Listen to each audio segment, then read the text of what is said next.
Hello everyone. आज के video में हम लोग जानेंगे कक्षा 10 के सामाजिक विज्ञान के 20 महत्वपूर्ण बहुविकल्पी प्रश्न। तो चलिए हम वीडियो को शुरुआत करते हैं।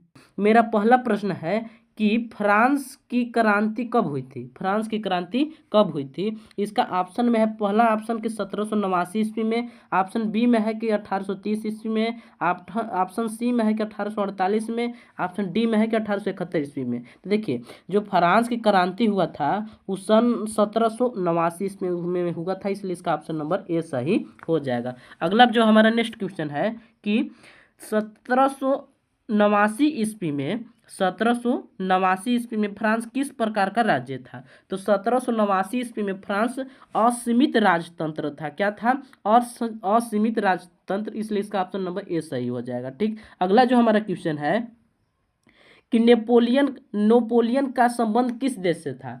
नेपोलियन का संबंध किस देश से था? तो देखिए, नेपोलियन का संबंध था हमारा फ्रांस से। यहाँ पे ऑप्शन नंबर सी सही हो जाएगा। नेपोलियन का संबंध किस देश से था? तो फ्रांस देश से था। अगला जो हमारा क्वेश्चन है कि राष्ट्रवाद का प्रारंभ सर्वप्रथम किस देश में हुआ था। तो राष्ट्रवाद का प्रारंभ सर्वप्रथम किस देश में हुआ था? तो इसका भी ऑप्शन नंबर सी सही हो जाएगा, सॉरी डी ऑप्शन नंबर सही हो जाएगा। यहाँ पे हम कर लेंगे ऑप्शन नंबर डी, फ्रांस में। राष्ट्रवाद का प्रारंभ सर्वप्रथम किस देश में हुआ था? फ्रांस में। अगला जो हमारा क्वेश्चन है कि नेपोलियन की पराजय कब हुई थी। नेपोलियन की पराजय कब हुई थी? तो इसका ऑप्शन नंबर बी सही हो जाएगा, 1815 ईस्वी में। कब हुआ था? 1815 ईस्वी में। अगला जो हमारा क्वेश्चन है कि वियना सम्मेलन की मेजबानी निम्नलिखित में से किसने किया था।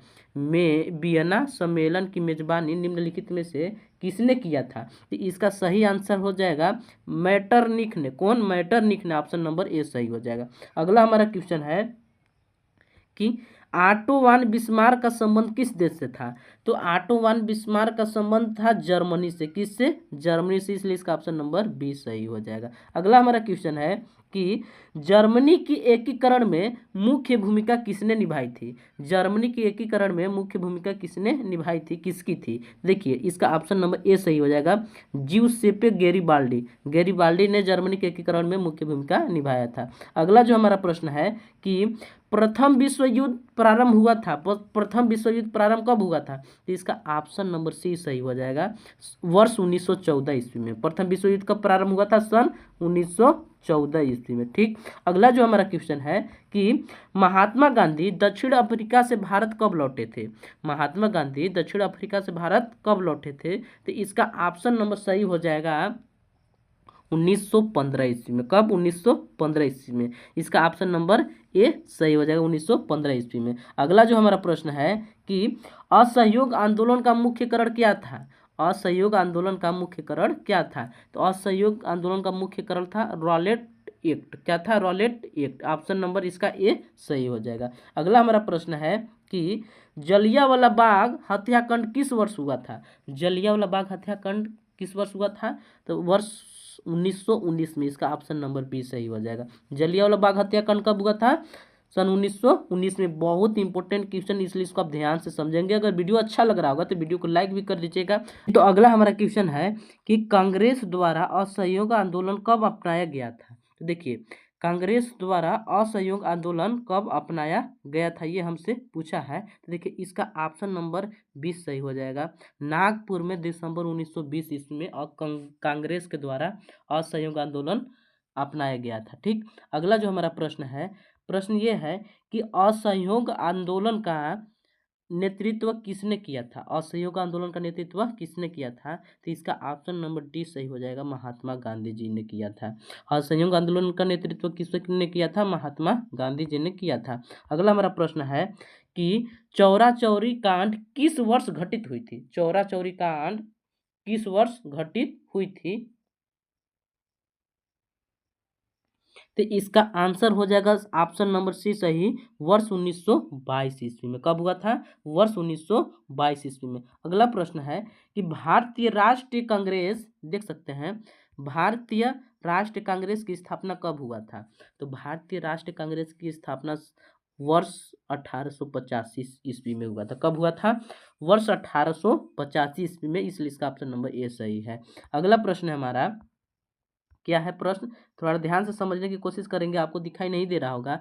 प्रश्न ये है कि साइमन कमीशन का विरोध करते हुए निम्नलिखित में से कौन लाठियों के प्रहार से शहीद हो गए थे? तो इसका ऑप्शन नंबर बी सही हो जाएगा, लाला राजपत राय। कौन शहीद हो गए थे? लाला राजपत राय। ऑप्शन नंबर बी सही है।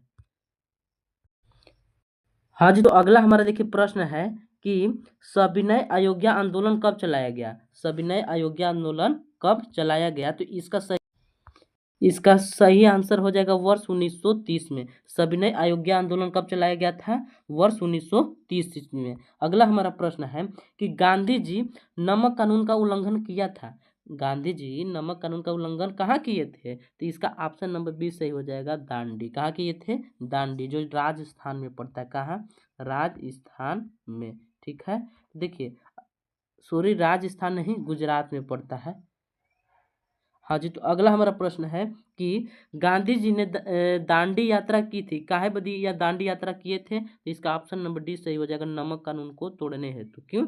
नमक कानून के तोड़ने हेतु गांधी जी ने दांडी यात्रा प्रारंभ किया था। अगला हमारा प्रश्न है कि करो या मरो का नारा किसने दिया था? करो या मरो का नारा किसने दिया था? तो इसका आंसर नंबर डी सही हो जाएगा, महात्मा गांधी जी। कौन दिए थे?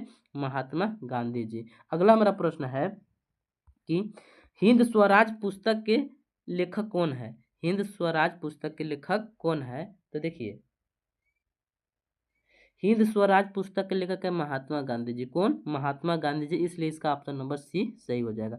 अगला हमारा प्रश्न है कि स्वराज मेरा जन्मसिद्ध अधिकार है, इसे लेकर रहूंगा, यह कथन किसका है? क्या है प्रश्न? कि स्वराज मेरा जन्मसिद्ध अधिकार है, इसे लेकर रहूंगा, यह कथन किसका है? तो ये कथन है बाल गंगाधर तिलक का, यानी ऑप्शन नंबर बी सही हो जाएगा। अगला प्रश्न है कि वंदे मातरम गीत के रचयिता कौन है? तो वंदे मातरम गीत के रचयिता है Bankim Chandra Chatterjee. Option number B सही हो जाएगा। देखिए व से वंदे मातरम और व से बंकिम चंद्र चटर्जी, इसको हम बंकिम भी लिख सकते हैं। क्या लिख सकते हैं? बंकिम। तो इसको याद करने का ट्रिक है व से वंदे मातरम, व से बंकिम चंद्र चटर्जी। अगला हमारा प्रश्न है कि जलियांवाला बाग कांड में गोलियां किसने चलवाई थी? जलियांवाला बाग कांड में गोलियां चलाने का आदेश कौन दिया था? तो ये दिए थे जनरल डायर। कौन दिया था? जनरल डायर, इसलिए इसका ऑप्शन नंबर डी सही हो जाएगा। उम्मीद करते हैं कि ये वीडियो आपको समझ में आया होगा।